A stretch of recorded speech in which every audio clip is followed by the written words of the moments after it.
عشاء کی نماز کے بعد تنہا بیٹھ کر، اکیلے بیٹھ کر پہلے تو آیت الکرسی جو ہے وہ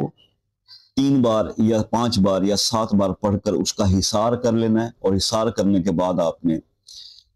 پہلے درود شریف 3 بار پڑھ لیں سٹارٹ میں ہی، اس کے بعد آپ نے 111 بار سورہ یاسین پڑھنی ہے،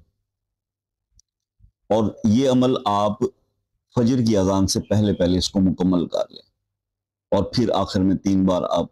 درود ابراہیمی پڑھیں، اور اس کے بعد آپ اس حصار سے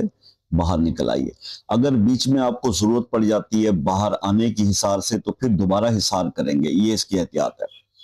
ایک رات میں اگر آپ یہ عمل پرفارم کر لیتے ہیں تو نو ڈاؤٹ اباؤٹ اٹ کہ اس میں آپ کی جو لائف کی جتنی بھی سٹرگلز ہیں وہ انشاءاللہ اس میں آپ کامیاب ہو جائیں گے، اور آپ کی قسمت جو ہے وہ